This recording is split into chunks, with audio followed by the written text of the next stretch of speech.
Welcome to our channel, ladies and gentlemen. The Right Honorable Raila Odinga is like a teacher trying to convince a nursery school child that 1 plus 1 is 2 and not 11. While the nursery school kid insists that 1 and 1 is equal to 1, which is 11, Raila insists that 1 plus 1 is equal to 2. And I'm saying this because Raila is at pains trying to explain to Kenyans that while he has been given certain positions, his people have been included into the cabinet. Recently, they even ejected those who are allied to Rigathi Gachagua from their parliamentary seats, and Raila became the biggest beneficiary. But Raila still maintains that he is not in government. Raila's only argument is that he has donated some experts to William Samoei Ruto. And Raila says that there are certain changes that you would want to see William Ruto making in government, but they can never be made if his people are not there. So he says he has instructed his people to go and effect certain changes. But William Ruto himself disagrees with Raila. While Raila insists that he's not in government, William Ruto says that he is including everyone on board. Everyone is in government because he argues this is the only way to achieve economic and political inclusivity and stability. Ladies and gentlemen, is Raila in government or outside the government?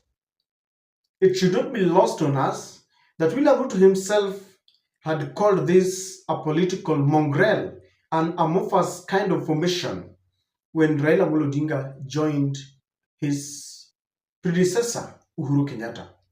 Today, the former Raila's running mate, Martha Karua, confronted Raila with this situation, and she told Raila that if you are in government, formalize this formation so that you make it official, so that people know exactly that you are in government, and you allow people not in government to criticize this government. But Raila maintains that we cannot play politics forever. It is time to allow William Ruto to execute his mandate, to implement what he gave to Kenyans, begging the question, is it time to allow William Ruto to work? Is there work going on anyway? Or is it time to confront William Ruto because things are not happening? Kindly listen to this very confrontation between Martha Karua and Raila Odinga, because I want us to discuss this further. As you do, allow me to request you to subscribe to our channel and click the notification bell to allow YouTube to notify you whenever we release a video like this. Please don't forget to like and share our videos. Thank you very much for your support. Kindly listen to this confrontation. Uchaguzi uliopita tulikuwa na Martha. Tumezuru naye eneo hii yote kila mahali, tukitafuta kura.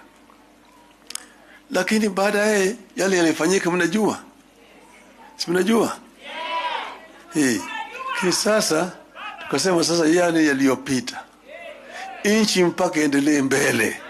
The framers of our constitution found it fit to decree that Kenya will be a multi-party democracy, that in parliament there will be a minority side and a majority side. But when you merge, as is happening in the broad-based, you deny people the power to question government from a position of strength, while blessing the broad-based for those who see it that way.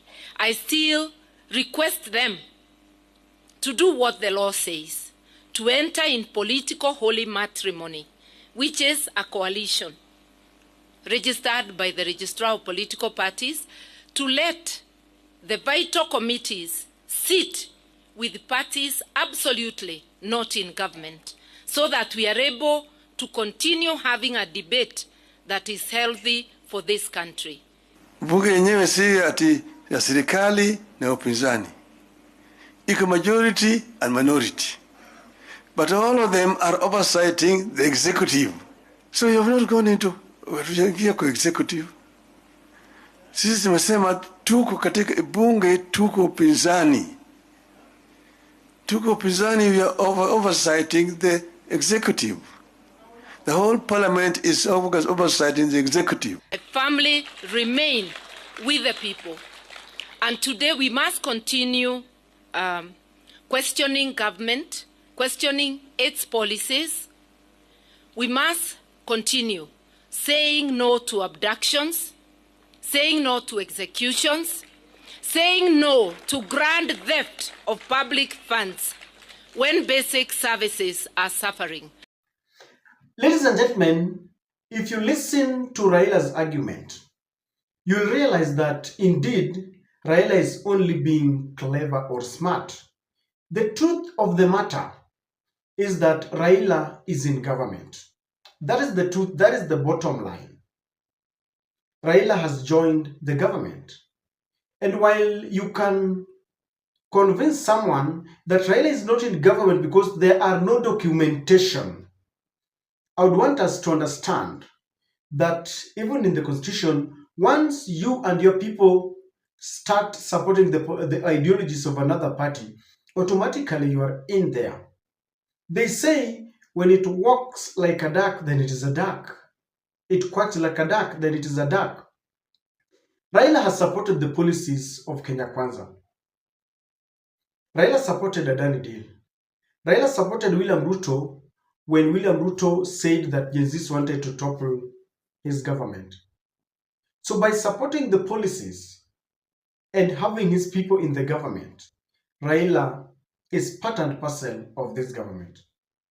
But the question that is begging here is, why is Raila afraid of saying that he's part of this government? Of course, there is this argument that I kind of agree with, that we need to give William Ruto time to do whatever he wants. As to whether he will succeed or not, I don't know. Because William Ruto, come 2027, he will want to look for a scapegoat. For example, he will say that part of the time was wasted when Azimio went to the streets.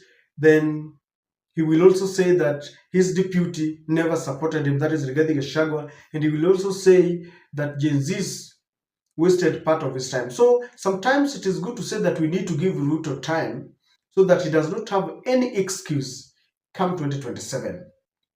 But then some people are saying that, why did you allow this very man who you claimed, the man whom you claim took away your victory?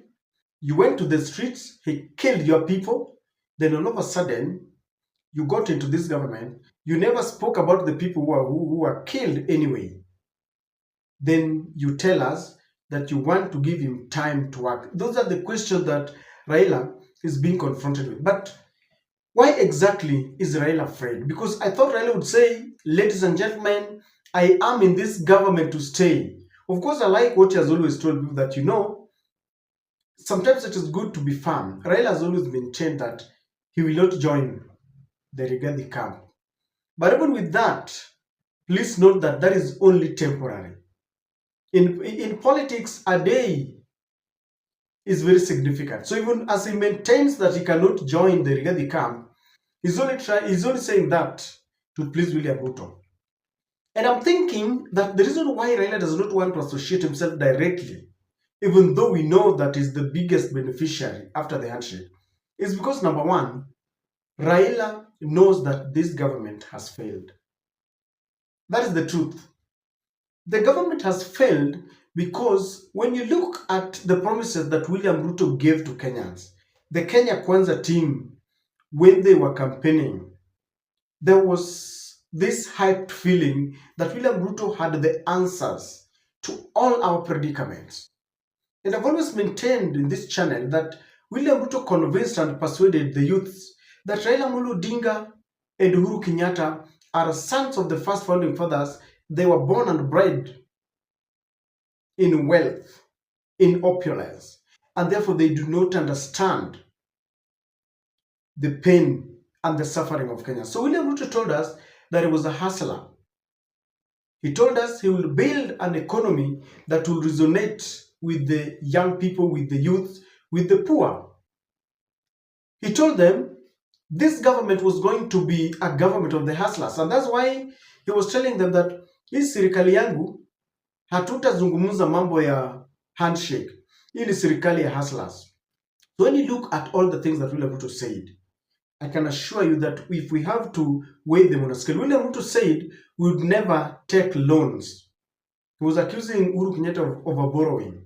Today, he's almost surpassed. I think he has surpassed Uhuru Kenyatta. If you look at the period he has been in power and what he has borrowed compared to his predecessors, I think he has surpassed that. In terms of corruption, I think this is one of the most corrupt regimes in the history of Kenya. We are listening to the Western machination. We are being controlled by IMF and US, if you ask me. I don't know the SHA is working because people are still complaining about the SHA, the university funding model. The economy is deteriorating, if you ask me. Job losses, unemployment rate, and all this. Basically, this government is not doing well. And Raila does not want to be part of it. Of course, we know he is, but he does not want to take that responsibility. He doesn't want to carry the garbage. But if you ask me, Raila is taking the bullet. I remember immediately he signed a deal between himself and William Ruto. He was really chided by Kenyans who were saying, you are a traitor, a conman. You remember how Peter Salasa was saying that, wewe mzee bwana, unatudanganya. So Raila does not want to associate directly with this government because he knows he's going to tarnish his name. But if you ask me, ever since he joined the government and killed the Gen Z protest, he supported Adani. I know there are people who are supporting Raila, but they are now tired, if you ask me. And I also understand that Raila is talking this way because he's still looking at 2027. He's still giving a room. Even as we speak today, no one knows what Raila is thinking about 2027. I know the Right Honorable is really facing his twilight or last days in politics. He will never be as active as he was. He cannot perhaps campaign in 5 different angles of this country. Because I remember at some point Raila would be in Mombasa, he campaigns, then he flies maybe to Migori, he campaigns, he comes back to Northeastern. He could even campaign in 5, 6 places in a day.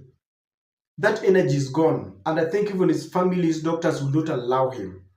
So we do not know what Raila is going to do in 2027. So when he's telling us that he's not in government, yet we know that he's in government, he has got one foot in the government and the other foot in the opposition. Why? Because he wants to give a room for 2027.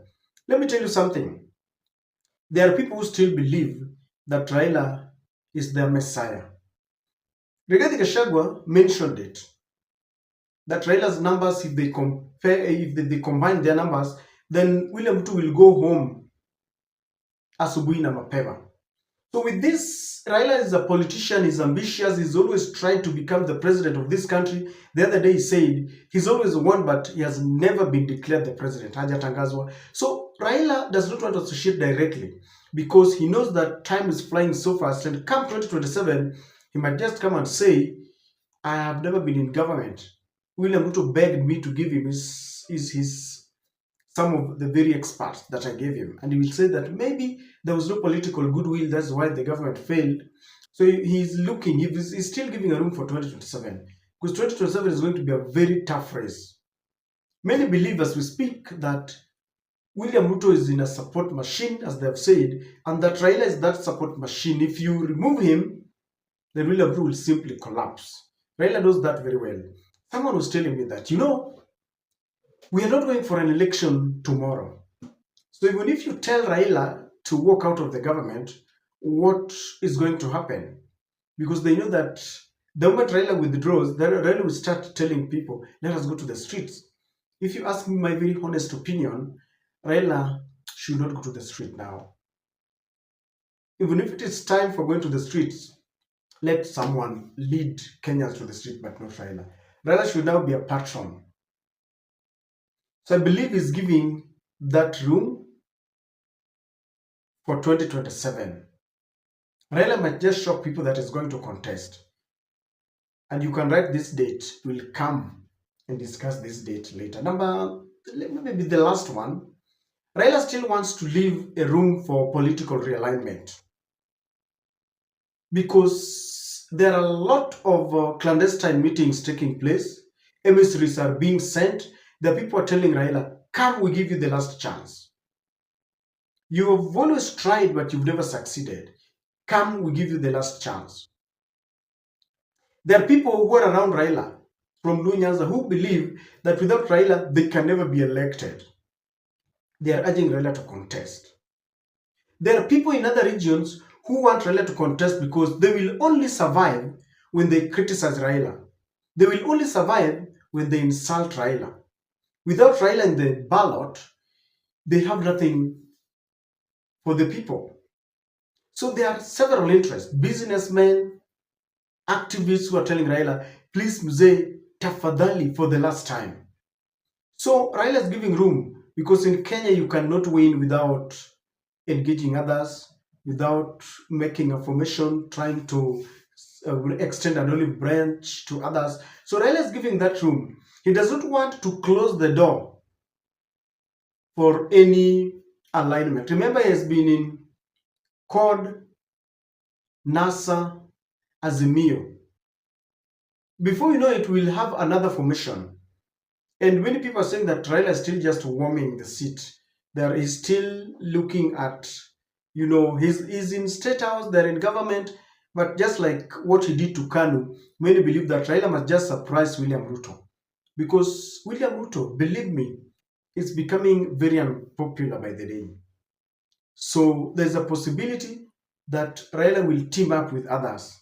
It could be a Raila moment, Raila Tosha. It could be another moment for Raila to become a kingmaker. Maybe he says Kalonzo Tosha. He says Matiang'i Tosha. We're waiting for that.